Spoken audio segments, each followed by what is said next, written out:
Hey YouTube, it's Dr. T stopping by for another video.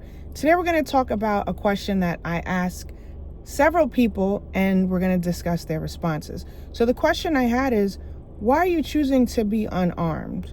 One of the responses that I got was, I don't like guns. And my response to them was, you don't have to like guns. They can save your life.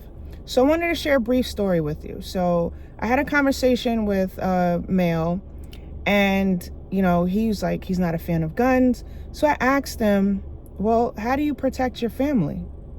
In the event of a home invasion or someone is trying to take your life or a loved one's life, how are you going to protect your family? And this man looked at me and there was crickets. He had nothing to say, like he was stuck. So the very little respect that I had for him at that point completely went out the window. I now see him as a coward, and not because, I'm forcing guns on anybody, but as a man who has a husband and a wife, how could you not want to protect your family? So again, after that day, I just don't even have certain conversations with him, and I just look at him totally different. For any men out there, understand that women like to feel protected and safe, especially with our husband. We want to feel safe, and you can't leave that to another man to protect your wife and kids. So on to the next one.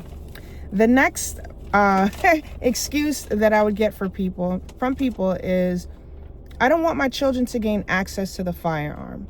So how I respond to that question is, education is key. It's important to teach your children firearm safety, okay? You're not gonna be around all the time. It's also important to have a safe, a lockbox, so that people who should not have access, children included, have access to your firearms do not gain access to it.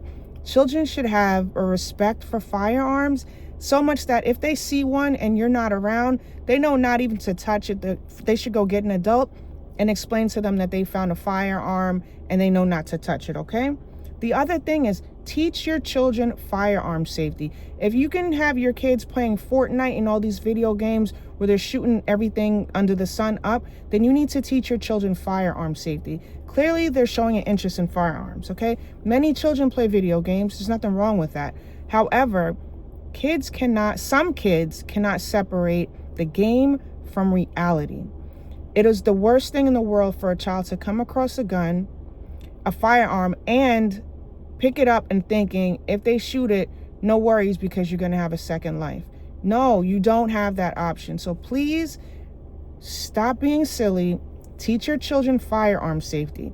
If you don't want to hear it from me, go to an instructor, go to your local gun range, go to your gun shop, have them refer people to you. I remember I taught my son Eddie Eagle when he was little, very, very little.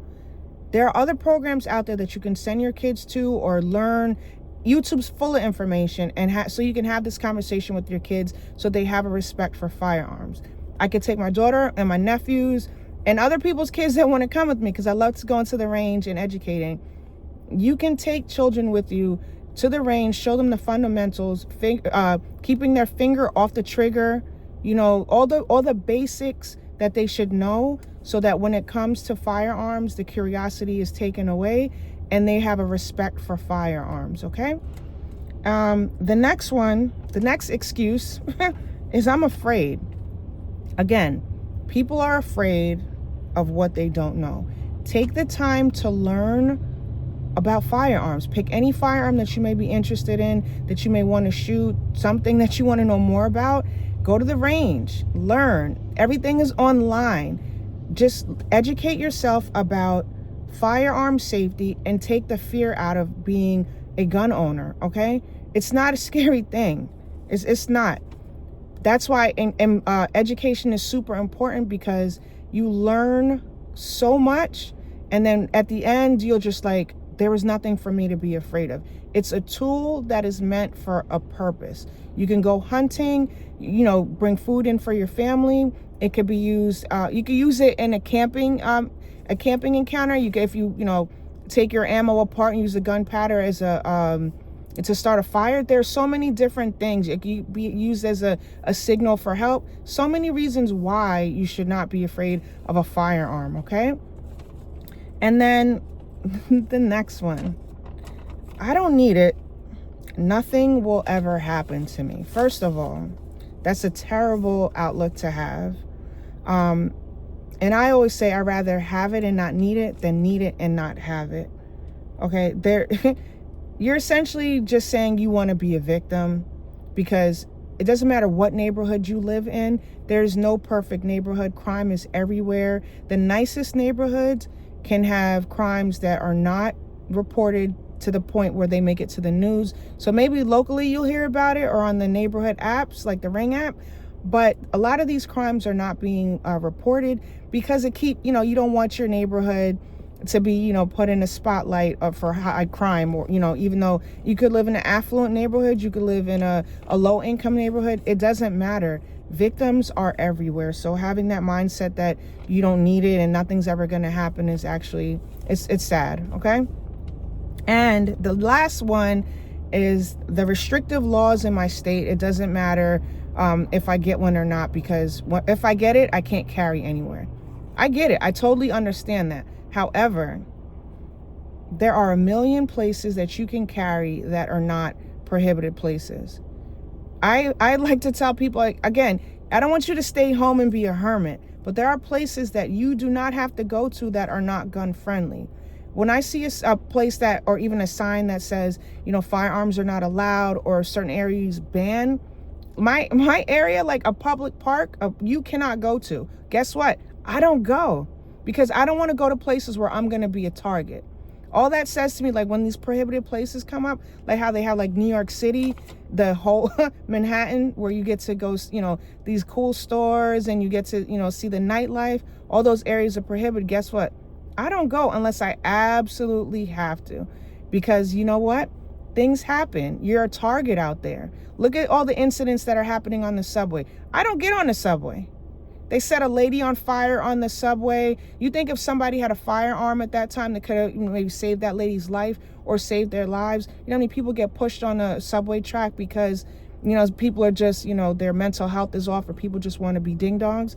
Well, because New York City does not allow firearms in the subway station, I don't go.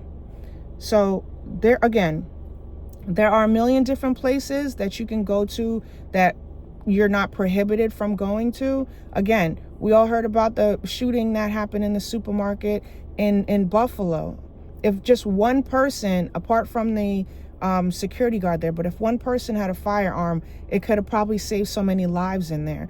So again, we all have to go to the supermarket at some point. We all can't get food delivery. We all have to go to the mall, or, anywhere out and about that you may need to go to for your daily life things are not all prohibited places. And you can go to those places. I remember one time here in New York, they had sidewalks. You cannot be on a public sidewalk with your firearm. And they had to strike that down, because you cannot make everywhere a sensitive location. So my argument I don't like to argue with people. I just like to hit them with facts, is that even though, we'll use New York as a restrictive state, there are different places that you can go to. So do not go to the places that are going to get you jammed up. You don't have to be a hermit. You can go to other places, but don't purposely put yourself in a place where you are a soft target.